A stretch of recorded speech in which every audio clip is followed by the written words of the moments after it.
everybody, it's Liz here. As you can see, there's a huge improvement in my health, I suppose you'd call it, since the last video. So I've taken a while to do an update just because I wanted to be able to give good news and also just like do a general update on things and how things are for me at the moment, being in the 12-week lockdown shield period. So when I last spoke to you, I was on the tail end of the mild symptoms of coronavirus. I never had a test, so they don't know for sure if it was, but the NHS 111 doctor was pretty sure because it came out of nowhere. I'm not at the stage I was at when I got the symptoms. I hadn't been out of the house for probably 2 weeks, so it was like really unlikely that it was just like a cold. Well, it wasn't even a cold, but as I said in my last video, it came out of nowhere. I had and it's interesting because it's different for everyone. Like, people who don't live in the UK might not know that our Prime Minister, Boris Johnson, he had coronavirus and he had symptoms for 14 days before he ended up being rushed to hospital. And luckily he's now out of hospital and still recovering. But some people recover quick, some people don't. Some people have mild symptoms, so mild that they don't even know they have it. And some people have mild symptoms like I did, who felt really ill but didn't need to be in hospital. So it's really a minefield of like how it is for different people. I was really tired and exhausted for like a week, and I was like headachy and everything. And then out of nowhere, I started getting a tight chest, short of breath. Anytime I got up to do anything, like even just walk to the kitchen or get out of bed to go to the loo, I was so breathless, and my oxygen levels went down to 92%, and they stayed at that for about a week, and it was horrible. I also eventually developed a cough, which didn't really come until about a week after my symptoms started, and then I got the sore throat, which is what my husband Adam had. That's all he had, but it was a really bad sore throat, like nothing, like I've been taking Strepsils and that only kind of stopped my throat being dry, didn't stop it being sore. And in normal circumstances, if I get a cold, it goes to my chest. I get a chest infection because I have asthma, and also having Sjogren's disease means that my immune system doesn't work properly. I do have an immune system, but it attacks itself very regularly, so it thinks that there's something there to attack when there isn't. So it makes you feel rubbish, it makes you ache, it makes you it affects everything from your stomach to your bladder to your skin, your bones, your muscles, everything, your brain. It's like lupus, if you didn't know what Sjogren's was, but same kind of family. But it's an autoimmune disease, so the reason I was on the 12-week lockdown is because of that, and the fact I take immunosuppressants, which I showed you in the last video, the hydroxychloroquine. Interesting enough, while I was on the hydroxychloroquine, I think I mentioned last time they were thinking about trialling it in the UK for new coronavirus patients at Adam Brooks Hospital. They've now are still doing that, but they've rolled that out at many more hospitals. And although they're using 2 other drugs as well, I think that's been the one that's the most successful. And for me, when I used to be on hydroxychloroquine when I first started it, I didn't like it because the side effects are pretty bad for me. I was like sweating, terrible sleep issues, and I found it didn't really help. But when I have been taking it this time, when I had all my symptoms, it seemed to get me better really quickly. Like, usually I'd be knocked out for about a month, even if it was just a cold, but this was worse. I didn't have a runny nose or anything like that, but you feel like you have no energy, you have no air in your body, you have nothing, you just don't want to get up and do anything. And it was really odd because within maybe 5 days I started to feel a little bit better, and within 10 days all of my breathlessness pretty much had gone. My oxygen levels are still a bit on the low side. They're not really going above 95, which is like the low end of normal. But they're certainly not as bad as they were. And if I do too much, I still feel a bit breathless. But they're saying that they don't really know how long these go on for. Some people could have them for months, the side effects and stuff like that of having a virus. So yeah, I don't have a cough, I don't have a sore throat, I don't have the headaches. It's all gone, which is amazing. And in a way that's good because I can do a little bit more around the house. I have been able to do like basic washing up, sitting down, tidying some clothes, like nothing major, because in normal circumstances I don't do a lot because of my situation with my legs and feet and my pots and everything else. I've got a bit of a moon face now because I was on steroids for a week when I had the virus symptoms as well, and then also obviously I've not been exercising much and eating more than normal probably. And it's been Easter, so I've had chocolate, which isn't great. The only lasting effects on the hydroxychloroquine I get now is problems with my sleep. I'll have like 1 or 2 days of normal sleep, and then I'll have quite a few days like last night where either I can't get to sleep or I get to sleep and wake up early. And last night I couldn't sleep till about gone 3 a.m. and woke up this morning at 9:45. It's not good. And also I'm having horrific dreams. Like, some aren't nightmares, but they're so vivid and very detailed, and that is a known side effect of the drug, but it's weird and I don't know. So yeah, so there's that.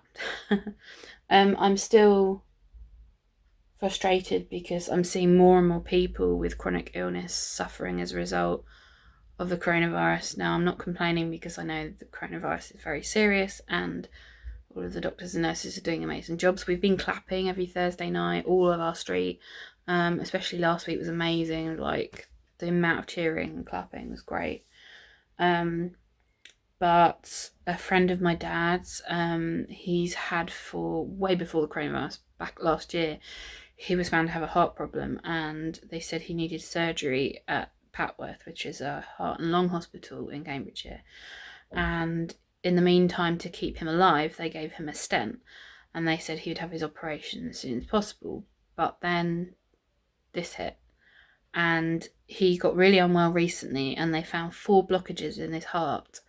But because of the coronavirus, they won't do the operation.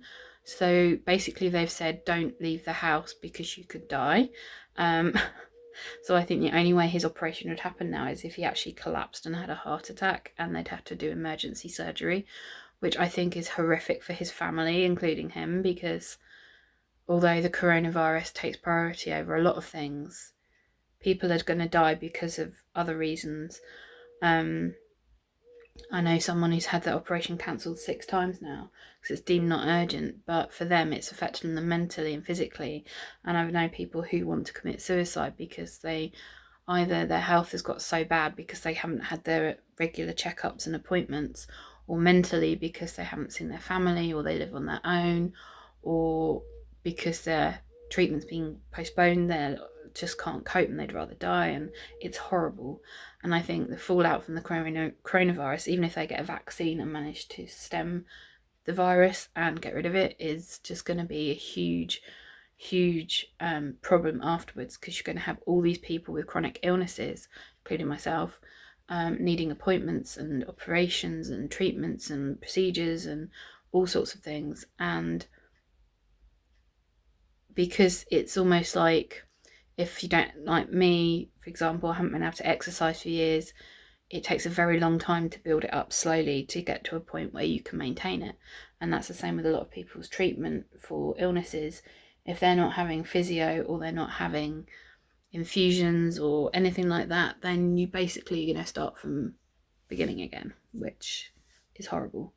But for me, I'm taking positive steps. I have started, if anyone has EDS in the UK, then the EDS UK, if you're a member, that is, only if you're a member of EDS UK support charity, there's a lady who has got EDS herself, and she's like a Pilates instructor, and she usually charges for courses, online courses that you can do at home.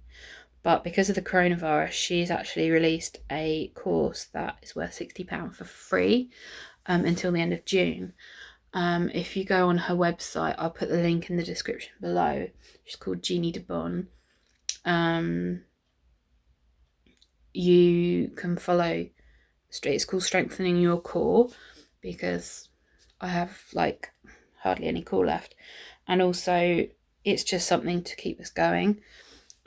She's really good because she's got EDS. She paces us, she doesn't make us hyperextend, and everything is done very slowly and carefully. So I'm prime candidate for probably the worst fittest person, because I've done nothing for a while because of all my hospital admissions last year, and then my legs not working and my feet not working. It's been really hard to find anything to do, and so it's good because it also, went into it thinking, oh, this is going to be awful, I'm going to ache afterwards, but actually I felt very relaxed, and I actually felt less achy and more almost like I'd had a nice massage, but not too much. So it kind of, even my back didn't hurt as much as I thought. I mean, my back always hurts, but it felt more positive. So that's a good thing. My husband is a key worker, so he's had to go back to work. He works for our local council, and they're being really good because there's a few people, including him, that have got people at home who are high risk, like me. And so the hours are more flexible. He's not having to work weekends at the moment, and he's only doing shorter days, and he's not working with anyone else. They're all working on their own, and they've got protective gloves and hand sanitizer and masks and stuff, and they're doing all sorts, like delivering food parcels and prescriptions, putting up notices for planning applications, patrolling like public areas to make sure there's no antisocial behaviour going on, that kind of thing. And it's kind of good for me because it gets me some time, because I like time to myself, and I love actually having my husband around more. But you know, it's always nice to have time to yourself. So yeah, and I've just been keeping busy. I'm still learning British Sign Language, which is going very well. I'm very happy, and I love BSL Sign Language. It's good, and there's quite a few YouTube channels now that are doing tutorials, so it's like a top up to what I'm doing as well. I've been watching a huge amount of Netflix. In fact, I've watched all the series I've wanted to for ages. I'm going to do another video about what I recommend to watch. I've been doing colouring, like, you know, the adult colouring books for de-stressing. That's really helped. I used to do it, and then I kind of got bored of it, and now actually I love it. I do it while I'm watching telly, or just in quiet time, just nice. I've been video chatting with my mum every day because I miss my parents like crazy. And my cousin in Singapore, she is a long way away, and I miss her and her family. And I've been, what else have I been doing?